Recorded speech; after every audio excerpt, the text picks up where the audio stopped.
Halo Bapak Ibu Guru hebat, salam merdeka belajar. Perkenalkan, nama saya Nikodemus Chain Pukai SPDGR, Guru Matematika di SMPN Negeri 3 Omesuri 1 Atap Hule, Kabupaten Lembata, Nusa Tenggara Timur.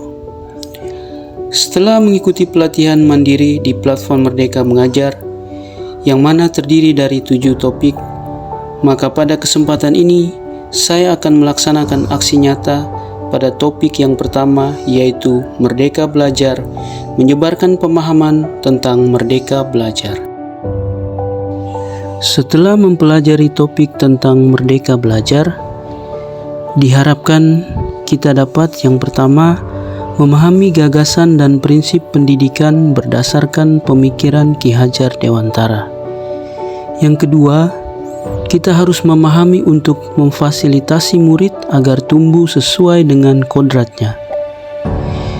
Yang ketiga, kita bisa menerapkan pembelajaran yang memerdekakan murid. Bapak Ibu Guru hebat, dalam topik Merdeka Belajar terdapat 5 modul yang kita pelajari. Modul yang pertama, mengenali dan memahami diri sebagai pendidik. Modul yang kedua, mendidik dan mengajar. Modul yang ketiga, mendampingi murid dengan utuh dan menyeluruh. Modul yang keempat, mendidik dan melatih kecerdasan budi pekerti. Dan modul yang kelima, pendidikan yang mengantarkan keselamatan dan kebahagiaan. Bapak Ibu Guru hebat, dalam modul pertama tentang mengenal dan memahami diri sebagai pendidik, yaitu yang pertama, kita harus memahami dan menghayati diri sebagai manusia yang merdeka untuk terus belajar. Nah, sebelum memerdekakan murid, tentunya kita harus terlebih dahulu memerdekakan diri kita sendiri dengan cara merefleksi apa yang telah kita lakukan. Kemudian yang kedua, menyelaraskan peran guru yang relevan dengan konteks murid dan zaman. Dan yang ketiga, bertutur kata lembut, mendengarkan pendapat, memotivasi untuk semangat dan senang dalam belajar. Lalu, bagaimana mendidik dan mengajar pada Merdeka Belajar? Perlu kita ketahui bahwa sistem pendidikan pada zaman kolonial masih kita pakai sampai sekarang, yang harus kita rubah.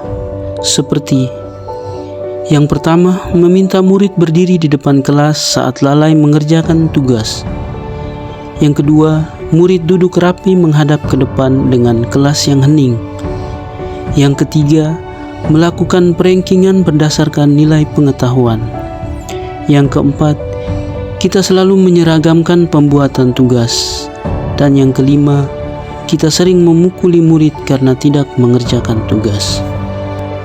Selanjutnya, yaitu modul 2 tentang mendampingi murid dengan utuh dan menyeluruh. Dalam proses pendampingan terhadap murid, kita harus menyesuaikan dengan kodrat keadaan, yang mana kodrat ini terbagi menjadi 2, yaitu kodrat alam dan kodrat zaman. Kodrat alam berkaitan dengan sifat dan bentuk lingkungan di mana anak berada, sedangkan kodrat zaman berkaitan dengan zaman anak tersebut berkembang. Dalam hal ini tidak ada individu yang sama dan zaman yang selalu bergerak dinamis. Menurut Ki Hajar Dewantara, dalam melakukan pembaharuan yang terpadu, hendaknya selalu diingat bahwa segala kepentingan anak, baik mengenai hidup diri pribadinya maupun hidup kemasyarakatannya, jangan sampai meninggalkan kepentingan yang berhubungan dengan kodrat keadaan, baik alam maupun zaman. Dalam mendampingi murid, guru juga harus menerapkan asas trikon, yakni kontinu, konvergen, dan konsentris. Asas trikon dianggap menjadi jawaban yang tepat untuk menuju pembelajaran yang berpihak pada murid. Kontinu yakni pengembangan yang secara berkesinambungan dilakukan terus-menerus dengan perencanaan baik. Konvergen berarti pengembangan yang dilakukan dapat mengambil dari berbagai sumber di luar, bahkan dari praktik di luar negeri, sedangkan konsentris artinya pengembangan pendidikan yang dilakukan harus tetap berdasarkan kepribadian kita sendiri. Dalam implementasi kurikulum Merdeka Belajar, guru hendaknya mendidik dan melatih kecerdasan budi pekerti dengan cara yang pertama, melatih keberanian berpendapat atau olah akal. Yang kedua, mengasah perasaan dan perilaku atau olah rasa. Yang ketiga, memunculkan kehendak atau olah karsa. Yang keempat, pendidikan dapat mempengaruhi bagian intelligible dan bagian biologis muridnya. Selanjutnya, yaitu modul tentang pendidikan yang mengantarkan keselamatan dan kebahagiaan. Pada modul ini, yang pertama, pendidikan harus sebagai tuntunan. Sudah bukan samanya lagi guru mendikte murid, melainkan guru menjadi fasilitator atas kodrat alam dan zaman muridnya tersebut.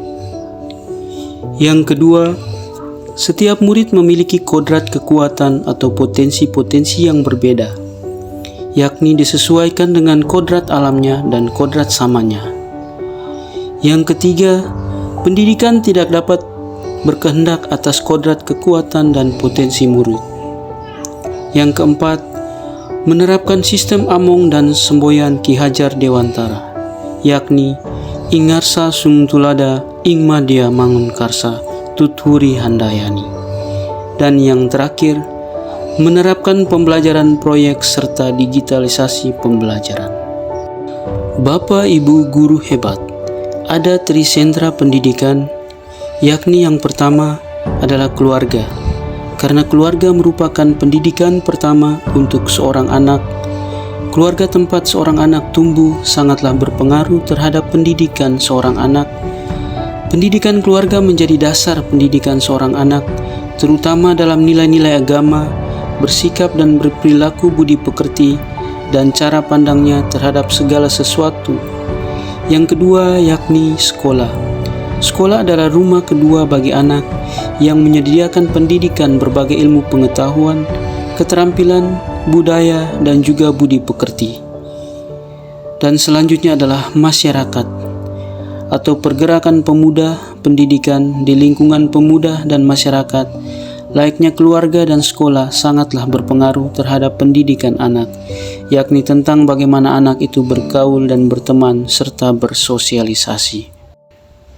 Demikianlah pemaparan aksi nyata saya dalam topik Merdeka Belajar. Semoga bermanfaat. Terima kasih dan salam Merdeka Belajar.